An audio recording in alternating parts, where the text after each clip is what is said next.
Le Christ, Maître intérieur. Deuxième partie. La lumière intérieure. Maintenant, pour toutes les choses que nous comprenons, ce n'est pas une parole qui sonne au dehors que nous consultons, mais bien la vérité qui préside intérieurement à l'esprit lui-même, seulement averti par les mots de devoir le faire. Or, celui que nous consultons ainsi est le seul qui enseigne, celui qui habite dans l'homme intérieur, comme il est dit, le Christ, c'est-à-dire la sagesse immuable et éternelle de Dieu. C'est elle que consulte toute âme raisonnable, mais elle ne se révèle à chacune que suivant sa capacité propre, en raison de sa volonté bonne ou mauvaise. Et si parfois l'une d'elles se trompe, ce n'est pas la faute de la vérité consultée, comme ce n'est pas la faute de la lumière extérieure si nos yeux corporels se trompent souvent, lumière que nous disons consulter au sujet des choses visibles pour qu'elles les éclairent, pour autant que nous sommes aptes à les voir. Mais si nous consultons la lumière au sujet des couleurs, ainsi qu'au sujet des autres qualités corporelles, les éléments constitutifs de ce monde et les sens eux-mêmes, qui sont les interprètes pour connaître ces sortes d'objets, si d'autre part, nous consultons la vérité intérieure par la raison sur ce que nous comprenons, que peut-on dire de plus que ceci ? Les mots ne nous apprennent rien d'autre que le son qui frappe nos oreilles. En effet, tous les objets de nos perceptions, nous les recevons soit par les sens corporels, soit par l'esprit. Les premiers s'appellent sensibles, les autres intelligibles, ou, pour parler comme nos auteurs, ceux-là charnels, ceux-ci spirituels. Interrogés sur les premiers, s'ils sont présents, nous répondons, comme par exemple lorsqu'on nous interroge sur la nouvelle lune, sa phase, sa position, qu'il n'a qu'à les percevoir. Dans ce cas, si l'interrogateur ne voit pas lui-même, il croit en nos paroles. Souvent aussi, il n'y croit pas. Mais dans aucun des cas, il ne s'instruit à moins qu'il ne voie lui-même ce qu'on lui dit. Et dans ce cas, il est instruit, non grâce aux mots prononcés, mais grâce aux choses mêmes et par les sens. Car les mots ont le même son pour celui qui voit et pour celui qui ne voit pas. Mais lorsqu'on nous questionne, non plus sur les choses offertes à nos sens, mais sur celles que nos sens ont perçues autrefois, ce ne sont plus les choses elles-mêmes que nous consultons, mais les images qu'elles ont imprimées et que la mémoire a conservées.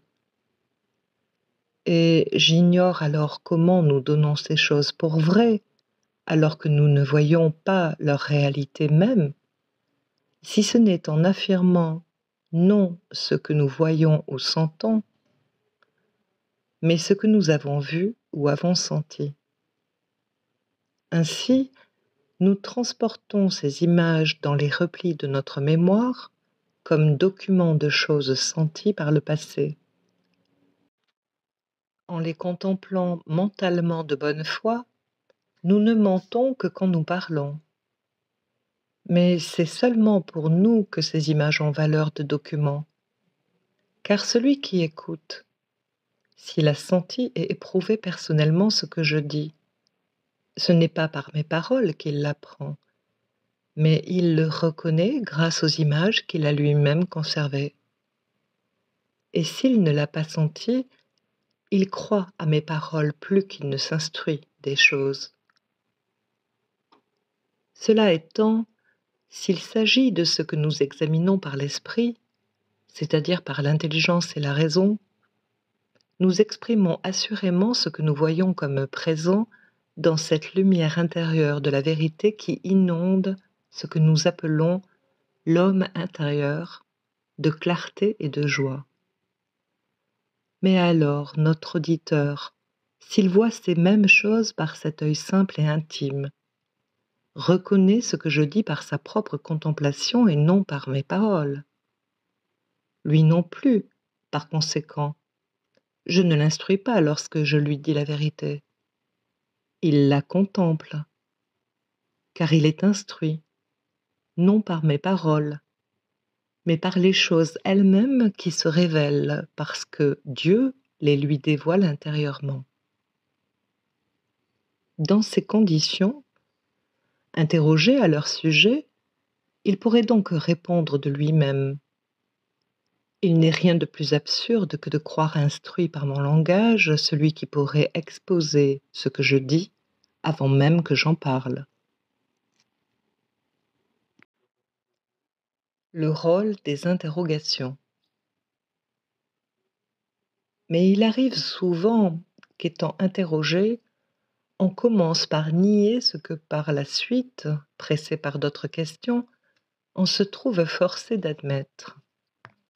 Cela tient à la faiblesse du regard intérieur, incapable de consulter cette lumière de l'âme sur l'ensemble de la question. Et c'est pour qu'il le fasse, partie par partie, qu'on le rappelle en l'interrogeant sur les parties dont est composé ce tout qu'il était incapable de voir en entier. S'il y parvient grâce aux paroles de celui qui interroge, ces paroles n'instruisent pas pour autant.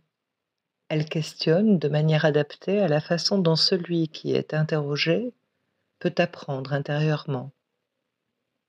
Par exemple, si je te demandais ce qui est précisément en question, les mots n'enseignent-ils rien?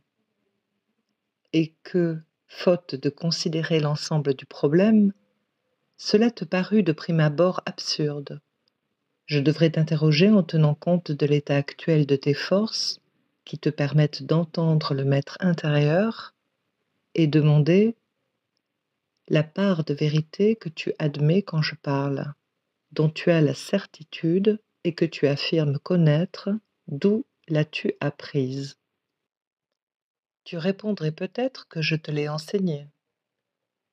J'ajouterai alors: et si j'affirmais avoir vu un homme voler, mes paroles te procureraient-elles la même certitude que celle que tu éprouves lorsque je dis les sages sont meilleurs que les sots?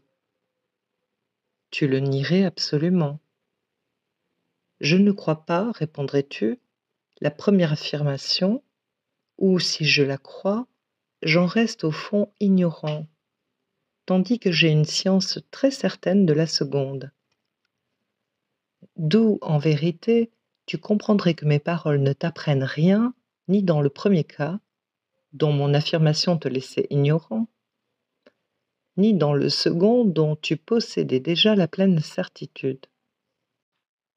En effet, interrogé sur chaque cas, tu serais prêt à témoigner, dans l'un de ton ignorance, dans l'autre de ton savoir.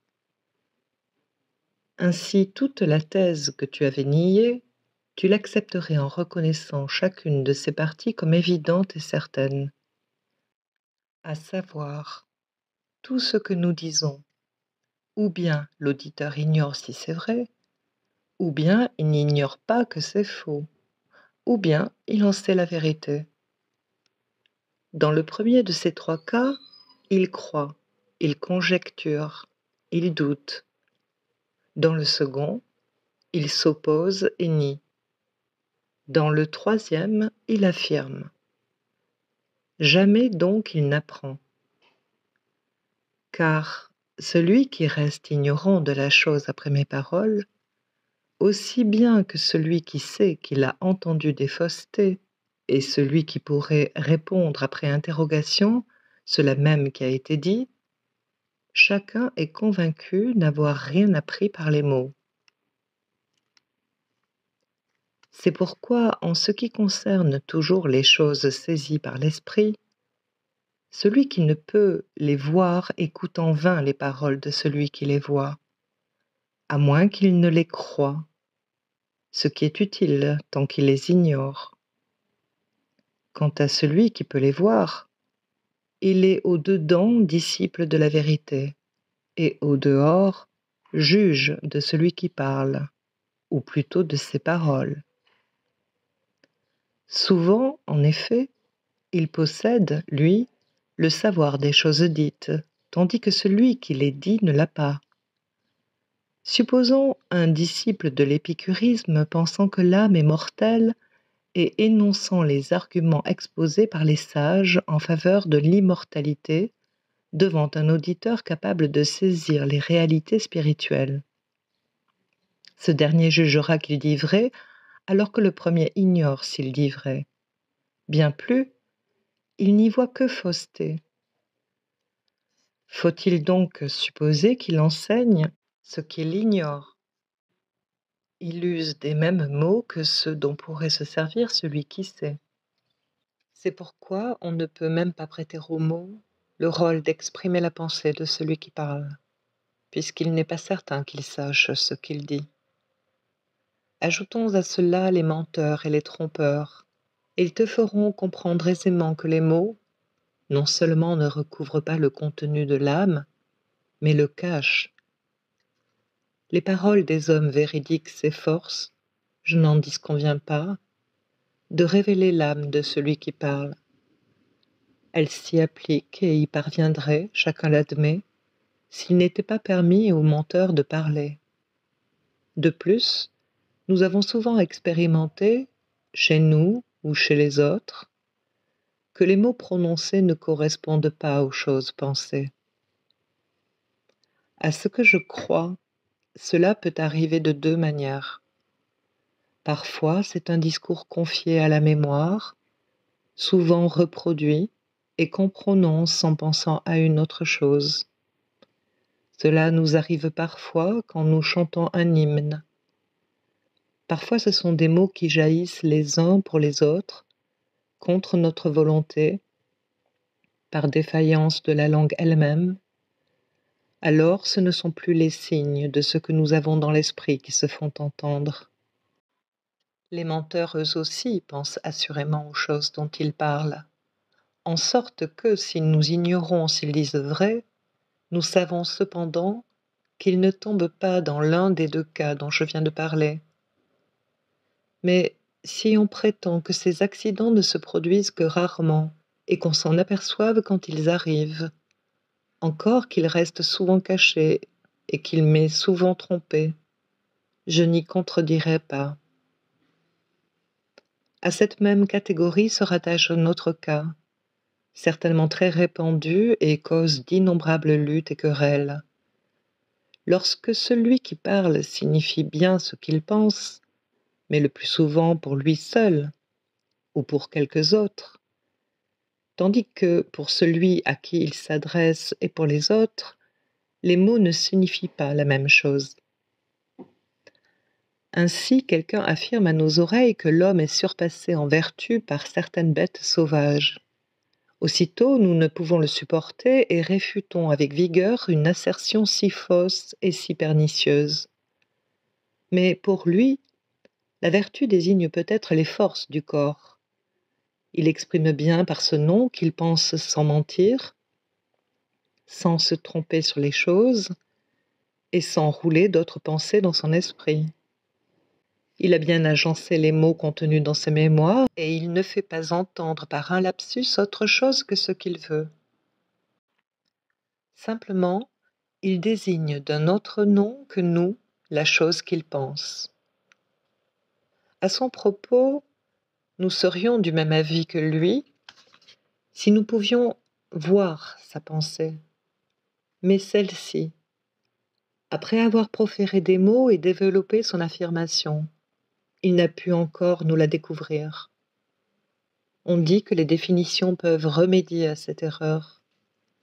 Dans la question posée, si notre homme définissait la vertu, il deviendrait clair qu'il y a controverse sur le mot et non sur la chose. On peut le penser. Mais admettons qu'il en soit ainsi. Les experts en définition sont rares, et du reste, on a beaucoup discuté sur l'art de définir. Mais il est hors de propos de traiter ici de ces objections, et je ne les approuve pas entièrement.